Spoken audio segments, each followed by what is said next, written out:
This is the 2024 Formula One award show. You might have seen the drivers at some high-end gala going up on stage, collecting awards and trophies. The president of the FIA may or may not have been there. I don't know. Nobody's watching that. Everybody's watching, talking about the water cooler talk is about the Turn 1 award show. We're your host, Thomas. And Jeremiah. We have looked back over the 2024 season. If you missed our wrap video, we did a season recap where we talked about some of the high and low moments of the season. That'll be linked above. Check that out. But we've got 12 awards to hand out for the season. They cover some of the best and some of the worst moments in our eyes. Let us know in the comments if you agree or disagree with any of these awards. But we like to recognize strong or terrible performances on and off track for these drivers and teams. We think they deserve it this time of year. So without further ado, Jeremiah is going to kick us off with our first award. Ladies and gentlemen, the worst driver of the year. I know what you're thinking. Max Verstappen's in the running. No, we couldn't do it to him because there's been worse this year. This year's award for the worst driver of the year goes to none other than beaching it on the formation lap, Lance Stroll. Now, I know you're wondering, who is in the running up for this? Well, there were some good options here. We had gets replaced by his teammate because they'd prefer him to be in the car, Logan Sargent, and gets kicked out of his team before the final race, Esteban Ocon. Both terrible seasons, but you cannot go against the horrible, horrendous season that Lance Stroll has put together this year. Lance Stroll has often been a point of conversation for us, usually when things are going bad, which is most of the time. Some of the time he slips through as just doing a bunch of nothing, which I guess is fine. But man, every time we talk about him, this season, of course, it was beaching it on the formation lap in Sao Paulo. It's been underperforming his car year after year, getting in his teammates' way, getting in his own way, being a jerk on the team radio to his engineers. I don't see a single redeeming quality about Lance Stroll, and that showed through with flying colors in 2024. Absolutely. And the fact, again, that he finished, what did he get? 13th. Yeah. In a car that was top 5 in performance. On to award number 2, the worst constructor of 2024. This one, no competition in my eyes. The Kick Stake F1 team, also known as Sauber, ran away with the worst constructor award. You do have runners-up in Williams and Alpine. Alpine kind of redeemed themselves with their Sao Paulo performance, making their season not a total failure. Williams just made a bad decision with Logan Sargent, so we'll give them a pass on that.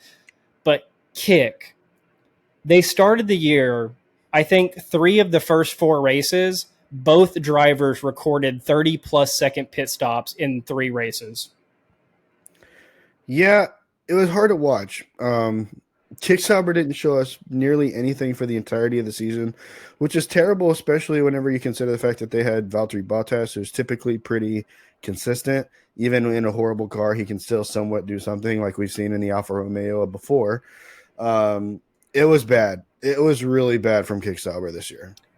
They went 90% of the season with 0 points. I was convinced they were going to finish the season with 0 points, which isn't like new teams have finished with 0 points before, but you would think with experienced drivers, which both of those drivers are experienced at this point, that would be really hard to pull off. And yet somehow Zhou Guanyu managed to get 8th in Qatar. Now that was a crazy race. A lot of things had to happen for him to get points, so he got lucky. But they did finish the season with 4 points. But the pit stops, the strategy, the car itself, it looked great, but it performed terribly. And then there's also the whole other side discussion of Audi's coming in 2026. I don't think they're putting a lot of time into this team or a lot of money or really anything. And so they just had a bad year in 2024, and I think they're going to have a bad year in 2025. They might be the worst constructor of 2025 as well. Oh, yeah. Okay, who's next? We have, ladies and gentlemen, in our spree of terribleness of this year, The worst moment of 2024. Now, there's a lot of contenders, but we have to give the award to none other than Lance Stroll because, let's be honest, beaching it on a formation lap, there is nothing that can beat that. I mean, we're talking, oh, I accidentally went off. Hey, that's okay. Reverse back onto the track, since you're on asphalt and continue on. Oh, no, that's okay. I'm going to cut across this gravel and beach it. Oh, out of the race. I mean, that is horrible. So let's talk about a little bit of the runner-ups. We had the Kick Sauber pit stops, 30 seconds apiece. Hard to beat that. Still had to give it to Lance Stroll. The McLaren team orders. Yeah, but you kind of saw what they were trying to do in the end, even though they kind of biffed it at the front by leaning more towards Oscar when it should have been Lando. That's fine. Lance Stroll still takes the cake. And then, of course, Ocon and Gasly coming together in Monaco, where Ocon ramps up the side of Gasly and takes himself out. That was terrible. But again, we had to give it to Lance Stroll. To emphasize how bad the Lance Stroll thing is, I know we've hit Lance on two of these worst moments. We're about to get into some better moments. That's going to be the bulk of our awards, but it is so hard to get a DNS today in Formula One. There's a lot of DNFs. DNF is did not finish. The car breaks down, the driver crashes, whatever. Something happens in the race process where the driver can't finish. A DNS means you did not start. And that is extremely hard to do in 2024 with the amount of money and time and people and skill in and around these cars to not start a race you were supposed to start. That is the equivalent of your backmarkers teams, Logan Sargent, getting replaced by your teammate when they crashed their car. Lance Stroll was on that level when he beached his car on a formation lap. And it would be one thing if he skidded out of control and went in the gravel trap and he couldn't get it out, right? That would have been a whole different story. It still would have been great to lose control on a formation lap. It's the fact that he was on pavement, like Jeremiah mentioned, on asphalt, and he willingly pulled into a gravel trap. I don't get it. It doesn't get any worse than that. Okay, this is our last of the negative awards, and I picked to host this one, so my friend Jeremiah does not have to. This is the biggest disappointment of the 2024 Formula One season. Your biggest disappointment is Daniel Ricciardo. The runner-up here is Checo Perez. I might talk about him in a minute, but let's start with Danny Rick.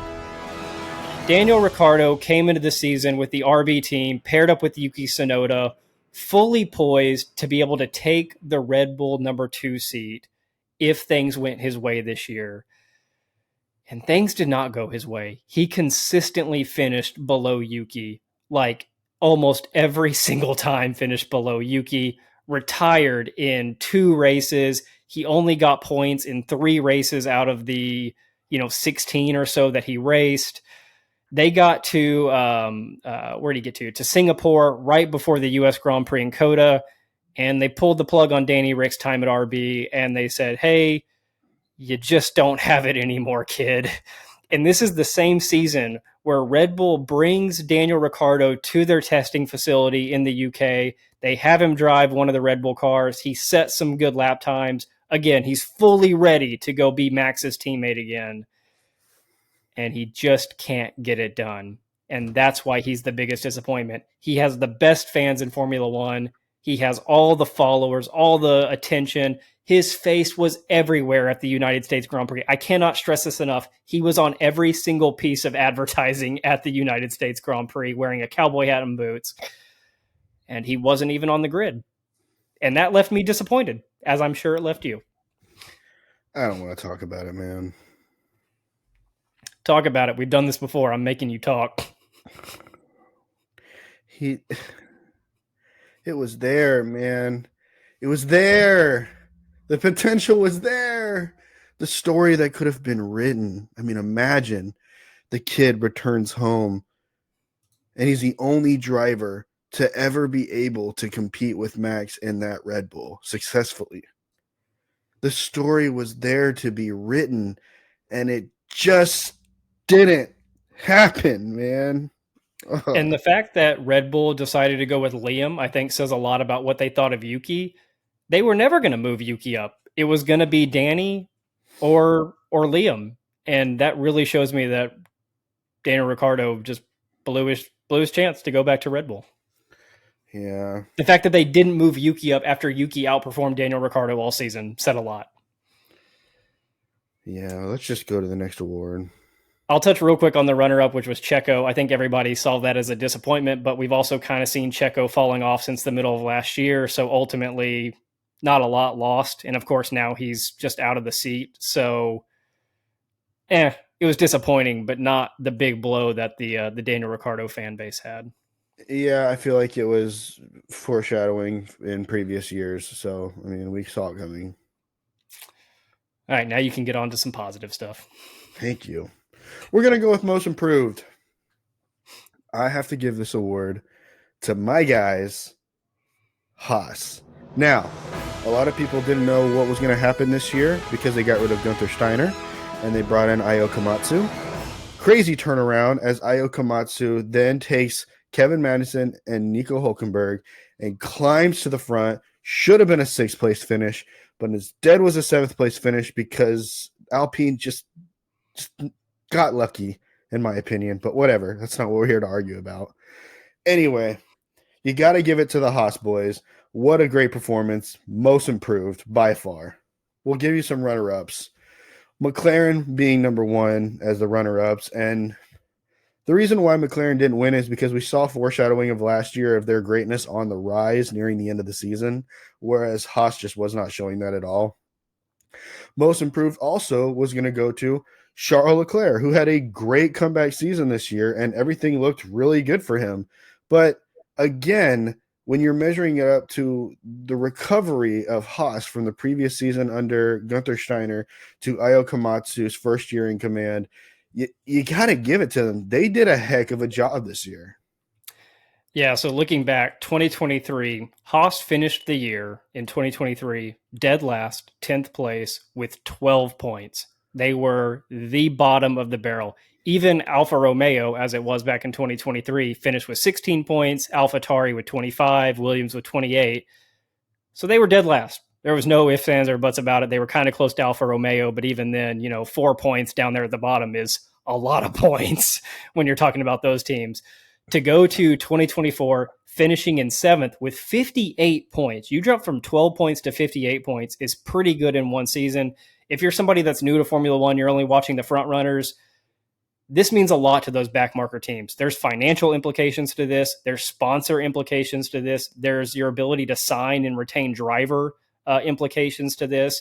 Them going from 10th to 7th is huge. And then also, like Jeremiah mentioned, I know you can't remove a race from the season, but we're going to talk about Sao Paulo a lot, probably in our previous videos, this video, and upcoming videos, because Sao Paulo was a game changer this year. Not only did Max give us a masterclass in how to win a race, but that rain and weather in Sao Paulo caused chaos in the standings, and it allowed Alpine to go from essentially the bottom to the top of the mid or top of the back markers. There's not really a midfield this year, unless you want to say Aston's the midfield. You take that race out, or you take out the craziness and make that a dry race 100% of the time, Haas is 6th this year. Yeah, a 2nd and 3rd finish for one of the top teams in a race is pretty standard. But when you take the worst team in points, well, besides, I guess, Kick Sauber at the time, take one of the worst teams on the grid and put them in 2nd and 3rd for one race, that amount of points right there alone can amount to an entire season of 10th place finishes, 9th place finishes. One of those finishes would have been more than the points Haas got all last year. Yeah. Getting 18 and 15 is more than 12. So there you go. And yeah, I agree with the runner-ups of McLaren and Charles, but Haas, that's a big jump for a back marker, more so than the front runners. Okay, this one is kind of cool. And this is where I would like some feedback in the comments, because we honestly couldn't settle on a true winner here. So we gave up and there's a tie. This is the best moment of the 2024 Formula One season. It's a 3-way tie for first here, and I hate doing this, but maybe you'll see why. Charles Leclerc winning the Monaco Grand Prix is going to be your first best moment of the season. Absolutely. we'll touch on all of these. Your second winner, Lewis Hamilton winning the British Grand Prix. Spectacular moment. And then finally, Lando Norris breaking the streak. He was the driver with the most points without a win, or most podiums without a win. Lando wins the Miami Grand Prix in 2024. 3 huge accomplishments all happened in the same season. And me and Jeremiah debated this for a while and just couldn't settle on naming one of them. We did name a runner-up, which is Max's Masterclass in Sao Paulo. But let's go back and hit some of these. Do you want to talk Charles and Monaco? Charles in Monaco is huge because there's a story that's written there. I mean, there's a story for all of them, but the story here is the amount of times that the Monegasque has failed in Monaco. It's unreal. For a guy who's won multiple races in his career, time and time and time again, to DNF, or just flat out not win the Monaco Grand Prix after leading it, and then something happens that takes him out of the lead. It's been so frustrating for the Monegasque to try and win his home race in Monaco, and we have been waiting for, what is it, 6 seasons where he didn't win it? Well, I'll give you the record real quick. I'll give you his Monaco record. Okay. From when he started racing in Monaco at Alfa Romeo back in 2018 to today. There was one year where they didn't race it because of COVID, but he goes 18th, retired, did not start, 4th, 6th, 1st. So the 18th, the retired, and the DNS is how he started his F1 career in his home country. And then I want to say in the years he got 4th and 6th, he could have won those. I want to say in the year he got 4th, he was leading, and then it was I think it was bad strategy somehow, where they pitted him when he wasn't supposed to, and that's, I think, where we got the famous line, "What are you doing?" And they said box, and he started coming in. They go, no, stay out, and he's already pulling in the pit. You can't, once you're turning in Monaco, there ain't no going back out. Yeah. Charles' story in Monaco is a story we've been waiting for it for a long time. I mean, it's a Ferrari win in Monza. And even more so than that, because that's been done before. This is something that for an F1 driver, and a Monegasque F1 driver, has never been done. And so for him to finally do it was just a magical moment. It had to make the list. No ifs, ands, or buts. The next one I know also means a lot to you.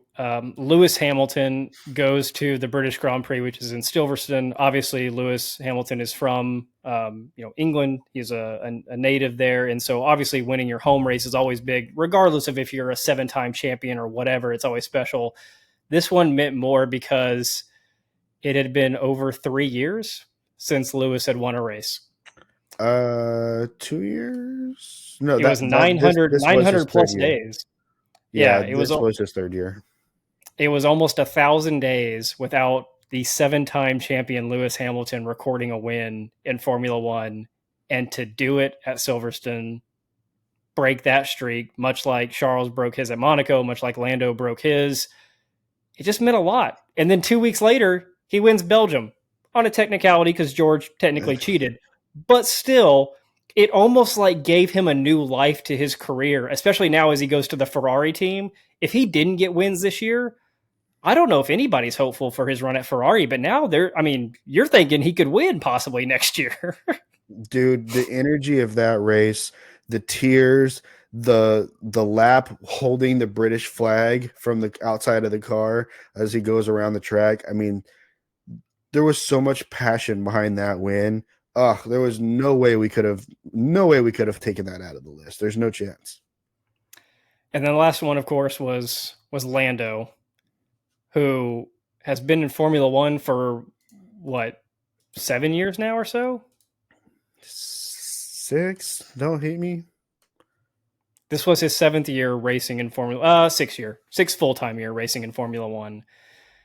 Always with McLaren. He stuck with Zach Brown, who had been working with him back in his karting days. He was loyal to McLaren. There was a lot of debate on whether or not he would re-sign with him because he wasn't able to enter that next level of a driver with McLaren. he felt like his driving ability was there, but he didn't have the car that could get him what he needed to stand on top of the podium at the end of a race. And this year he broke that not once, but multiple times. It just happened to start in Miami, where he finally got that off of his back and claimed a victory in Formula One. His energy in this race, as he is yelling into the mic, I mean, well deserved. I mean, you have to understand, this is a guy who's been watching his guys that he came up with. He's watched George Russell winning races at Mercedes. He's watching Charles Leclerc win races at Ferrari. And for him to finally join the ranks of Grand Prix winners and at McLaren, a legacy team, oh, man, what a moment. The last thing I want to say on Lando, we talked about this in one of our previous videos. There's something with these F1 drivers and their attitude changing after they win a race, now that they've tasted a little bit. Oh, yeah. Once he got that first one and he was all pumped and excited and everything, when he got his next one, which I want to say was the Dutch Grand Prix, it was back to business. Like, let's go. And then every time he got second in a race after that, it was good race, on to the next one. We got to win one. Like, yeah, completely different mindset. You got to understand, Lando beforehand, whenever he was getting second place, he was cheering loud and grateful for the team and everything. After he got that first win, when he would get second, he would almost be disgusted in his performance. And it was hilarious to see, but you love that energy, because that means that they're only chasing the next win at that point, and that's signs of greatness. What a moment for all three, though. That's why we couldn't pick one. So again, let us know in the comments if one of those stands out more to you, but we couldn't do that to him. Okay, what do you got? We've got the overtake of the year. This one, yeah, there wasn't really much competition. We don't even really have runner-ups for this, because Alex Albon in Canada did this insane overtake. What was it, right before the Wall of Champions chicane? Right before. I mean, right before, as he goes on intermediate tires on a wet track, goes right in between and gets around Ricciardo and Ocon in one swift go. And I mean, cuts right between them, like his front wing right on the back bumper and his back bumper right on somebody's front wing. I mean, it could not have gotten any closer, and it was a beautiful move. I don't know if we can, but we should try to put the link down in the or down the description or something. I think we can link the video. We just can't play the clip, but we can That's link fine. it. You need to see it if you missed it. It's unreal. He comes up the left side of Daniel Ricciardo in his RB, flies past him. This is a DRS straight, but because it's raining and wet, obviously DRS isn't active. So somehow he gets this fantastic slipstream where his car slingshots around Danny Rick, 2 times the speed, swings back to the right in between Danny Rick and Esteban Ocon, swings right into the Wall of Champions turn, and then he's in front of Esteban Ocon, all in a matter of 3 seconds. And it's the most beautiful move I've ever seen. The craziest part of this is he does the entire move on the dry line on the track. He not one time, except for the initial move around Ricciardo, does he go offline. So the entire time he's got all this built up speed, momentum, goes around Ricciardo, and then takes the chicane right before the Wall of Champions perfectly on the dry line, giving him enough speed to really just slingshot past Ocon and take off into the distance. We see flashes of greatness from Alex Albon every year. If he could do that all the time, man, he would be something else. He really would, because he can push that Williams car to its limits sometimes, and that was pushing that car to its limits. Oh, yeah.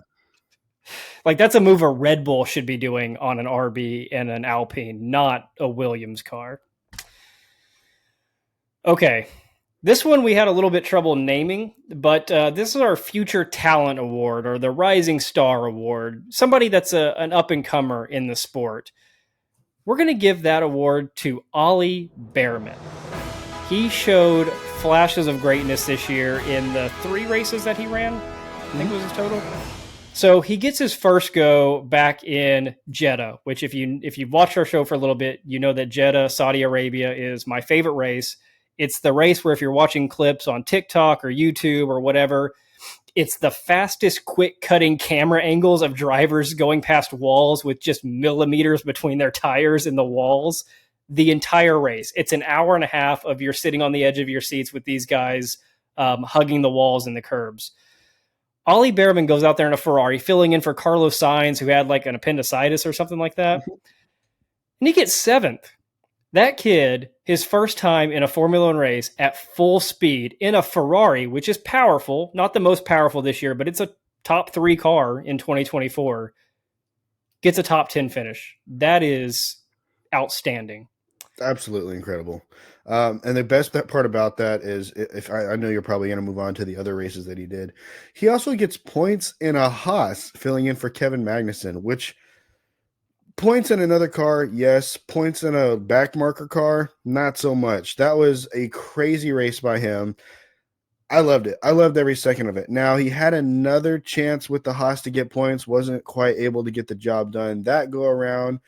But you got to respect the kid who can go from racing F2 one weekend to, oh, you need me in F1? Okay, let me go get you points real quick. Yeah, so Azerbaijan, he rolls out in the Haas car, which isn't great. You know, we gave them the most improved award, but their car still wasn't fantastic. A lot of that was the drivers. Kevin Magnussen was driving like a maniac, and Nico Hulkenberg was just being super consistent. That's why they got points this year. Not necessarily that Haas stepped up their build so much. Right. He goes out there in Baku and lands 10th, which great if you're a Haas driver and can get points in every race. And then you're right, Sao Paulo, again, probably the craziest race of the year. He gets 12th, and you could look at that and be like, oh, he was so close to points. For a rookie guy to go out there and navigate those conditions and the speeds and the drivers that like Max that were at the back of the pack that should have been at the front of the pack, weaving their way through the field, just to finish in a race like that in a Haas, I think is good enough. Absolutely. Our only runner up there was Liam Lawson. Another solid year. We're going to get to see a lot of Liam Lawson in 2025 in his Red Bull seat. So we'll know who the true rising star is. I think the reason why it was hard to give Liam Lawson the rising star is because, one, we had already seen him in the previous year where he filled in for Daniel Ricciardo when he broke his wrist. And he did spectacular that year against Yuki Tsunoda. Don't get me wrong. That was a great year to watch. This year, as he had like 10 races at the end of the season, taking over for Daniel Ricciardo. He had 6 races and 2 points finishes in 9th. For this year. Yeah, see, comparing that to last year, he didn't do as good. I mean, last year, I think he had 3 points finishes. He beat Yuki every single week out. I know that for a fact. And for him, I don't know. It was less than impressive compared to the previous year. But now he's in the big boy seat, and you either make it or you don't, because Red Bull doesn't mess around. Look at Pierre Gasly and Alex Albon. If you don't cut it, you are gone. Yeah. Okay, we're approaching our last 4 awards. What do you have? We have the race of the year. This one's always tough because, I mean, it's the race of the year. And yeah, we do have boring races, but for the most part, every race has its own story to tell. I'm going to have to give this one to the Sao Paulo Grand Prix. And the reason why is because it had so many different stories unfolding for them. For one, Alpine's incredible recovery as they get second and third. You had Lando Norris and George Russell battling it out at the front, trying to win this race, and then they both just botch it. And then you had Max Verstappen's insane masterclass as he climbs all the way up to the front from, 15th? 17th. 17th on the grid. Gets all the way back up to the front. And he was passing guys like they were completely still. It was unreal. So here again, you have the master of the rain, Max Verstappen, showing why he is that guy anytime the track is wet. It was hard to get. I mean, there was other races, guys. Our runner-ups, we had the British Grand Prix. You had the story of Lewis Hamilton and his big victory. We talked about that already. The Canadian Grand Prix was another great race. Weather. And of course, go ahead. There, weather in Canada, weather in Britain too. Basically, all these races had weather play a factor in them. And then, of course, the Belgian Grand Prix was. I mean, they're all great races, but again, the storylines that developed from the Sao Paulo Grand Prix made it so enjoyable to watch. I mean, honestly, alone the Max Verstappen going from 17th to 1, it's fun to watch a car make other cars look like they don't belong on the track.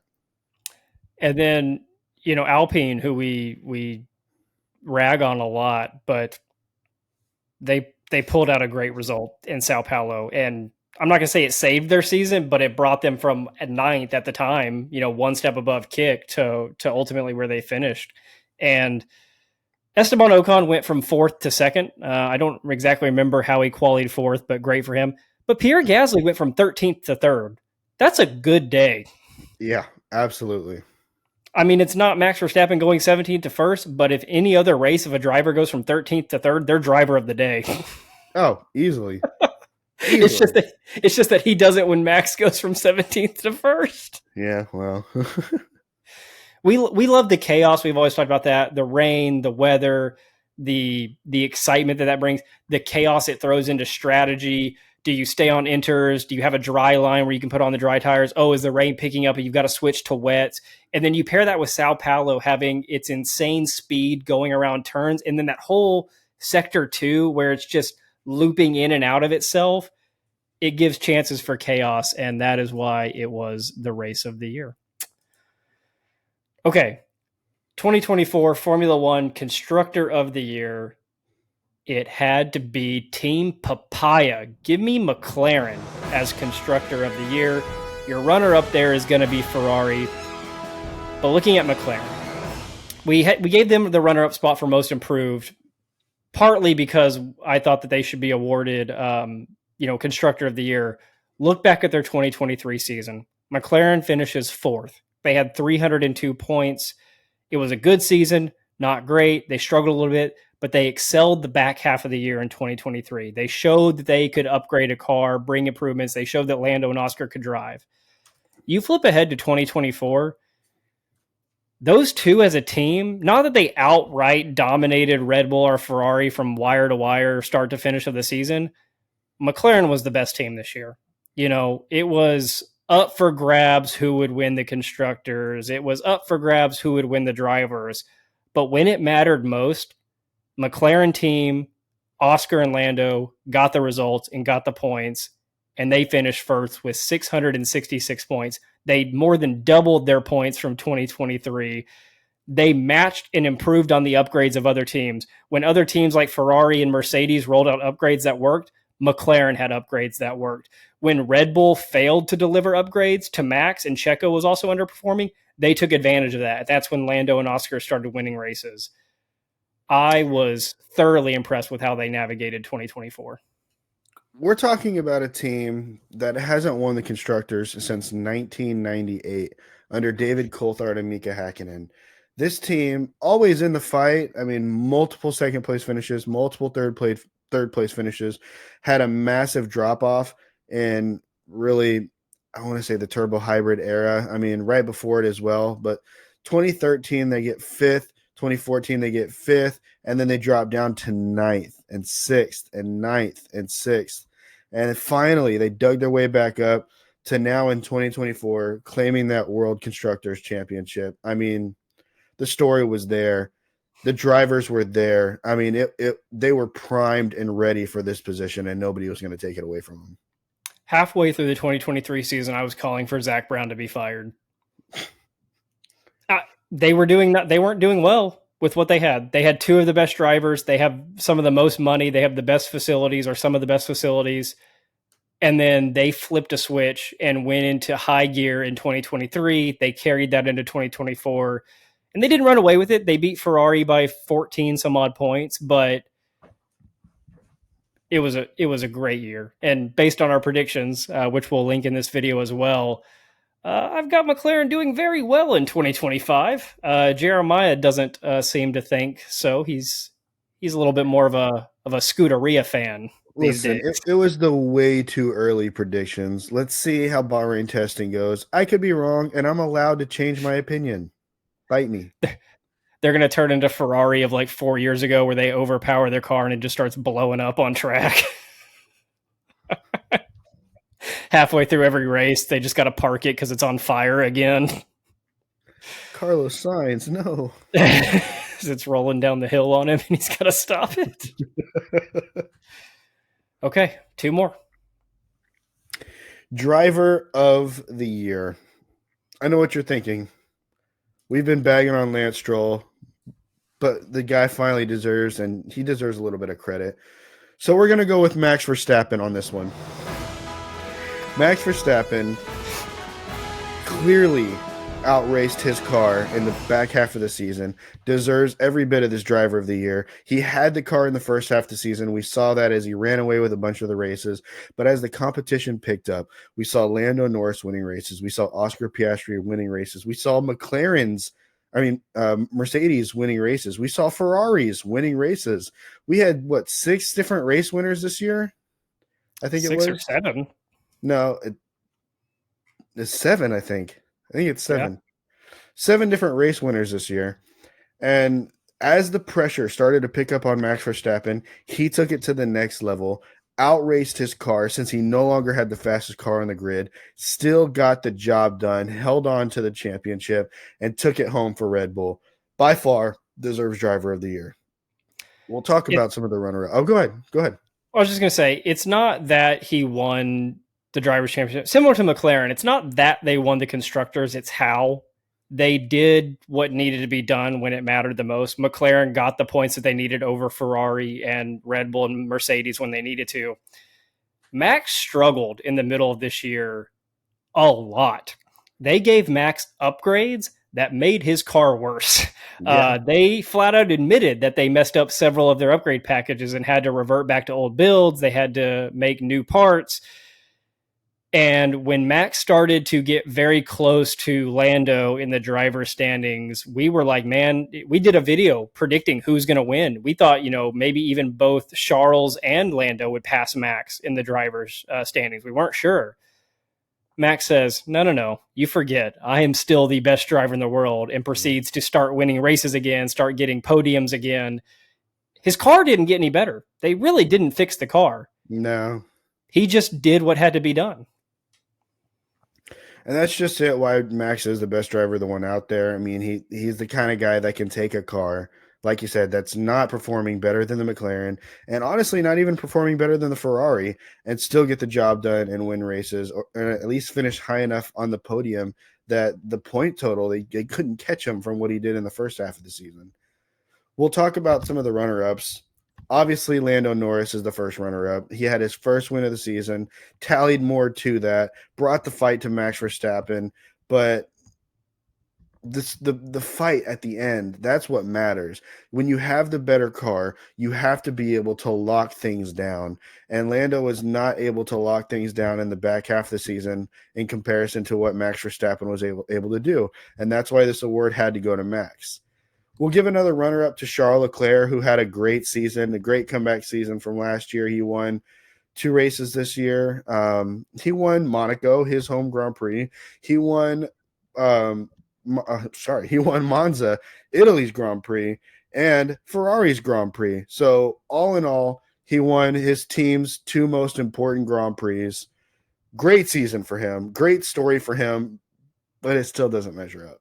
No, Charles led the way in making it a fight against McLaren and the Constructors at the very end, going into Abu Dhabi. There was a chance Ferrari could have won that thing. You know what? Forgive me, I think I'm wrong. He won 3, as he also won the United States Grand Prix. He did. Because we're about to talk about that. Mm-hmm. Yeah, Max is the best. Lando and Charles, very close. Speaking of that United States Grand Prix, what could it have won as our last award of the year? Maybe it's the runner-up. I don't know. Let's see. This is the 2024 Formula One Turn 1 of the year. This is why I started the video saying nobody cares about that highfalutin gala that all those drivers were at. This is the show people are watching because they want to know what the best Turn 1 of the year was. That's what everybody remembers when they go into the next season. That's what they're talking about. Your 2024 Turn 1 of the year is the United States Grand Prix at Circuit of the Americas down near Austin, Texas. There's a little bit of bias behind this one. We're not biased at all. And I'll explain. So Jeremiah and I, Turn 1, for the first time, attended a Formula One race this season in 2024. We packed up our bags, went to Austin, and took in all 3 days of the United States Grand Prix. first off, fantastic. If you ever have the experience to go attend a Formula One race in any capacity, do it. Insane. It's incredible. We also got lucky with our seat placement in that we were kind of around the turns 2 through 6 section, I want to say, like right before the S's at Coda, right after the turn 1 hill. And so from our vantage point, we're looking left and we see these drivers sweeping around once they get done with turns 1 and 2. And you can see the action unfolding. We had these screens in front of us where we could watch the race in real time. And it was a legitimately good turn 1. It might legitimately be the best turn 1 of the year, even taking out our bias. But the fact that we were there and got to see it unfold in real time and get the crowd reaction and have Ferrari fans and McLaren fans and Red Bull fans and tons of Checo fans who were completely irrelevant because Checo doesn't matter. All of that, it was fantastic. And I'll try to give you a breakdown a little bit. So going into the race, your qualifying order was Lando, Max, Carlos, and Charles. Lando, Max, Carlos, Charles. That was 1 through 4. After turn 1, Charles took the lead, and Carlos was in third.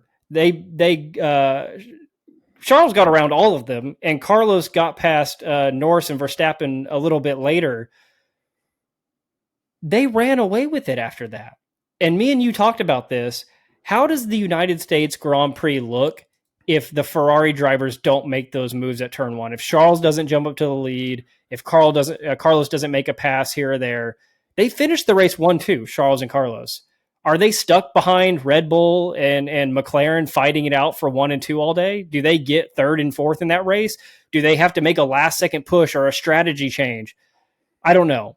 But they ran away with it so much that when me and Jeremiah were watching this race, let me tell you, Charles and Carlos would go by, and I'd be like, wait, Charles is going to disappear behind that hill over here before we ever see Max come around this turn. And Jeremiah's like, oh, no, there's no way. Sure enough, bye-bye, Charles. Hello, Max Verstappen. We would see Charles coming out of turn 2, go all the way through the S's, disappear around the final portion of it. And then we'd see Max Verstappen coming around turn 2. And that's a long stretch of track. If you're not, that's the whole first half of the United States Grand Prix that we could see. I wouldn't say it's the first half, but it's a lot of track. And yeah, compared to, I mean, it's not like they were going in a straight line, going as fast as they could. I mean, they're going through S's. And so you got to think about all that time for him to go through the S's and then disappear out of our view. And then a couple seconds pass. And then Max Verstappen shows up. I mean, a second alone in racing is a long time. But for him to completely disappear and then a couple seconds go by and then we see Max, it's unreal how fast the Ferraris were, and especially Charles Leclerc. And all of that set up from turn 1 at the hill and at the hairpin, which also, if you're not familiar, that hill is massive. Dude, unreal. We walked it. It is huge. We not only stood on the top of the hill, we walked down to the bottom of it. It's a big hill. Yeah. I think everybody's right. We read a lot of comments on Reddit and stuff that TV doesn't do it justice, and I don't think it does. That thing is massive. Not at all. Okay, there are our 2024 Formula One awards. Do you have any closing remarks? Sorry, I had to mute my mic for a second. If you think we got any of these wrong, maybe you're wrong. No, it could be us. 100% it could be us. But in case you do have any comments about it, let us know down below. That's what the comment section is for. We want to hear from you. If you 100% believe that Daniel Ricciardo wasn't the worst driver and that was a terrible take, I agree with you. But hear me out. The stats said otherwise. So that's all I'm going to say. Comments are super helpful for what we're trying to do here. If you can subscribe to us as well, if you're interested in our content, that helps also. And then follow us on Instagram or any of our socials. It's all tagged on our YouTube channel. We try to post a lot of our short content over on YouTube Shorts, obviously, but also Instagram Reels and TikTok. And you might get to see some content formatted there in a way that you don't get to see on these videos. And sometimes the comments are funny, and sometimes they're mean. Either way, we're cool with it. But yeah, like Jeremiah said, leave us a comment if you agree or disagree with any of these awards. And we'll see you in a couple of weeks with some more Formula One content. Bye, guys. Bye, guys.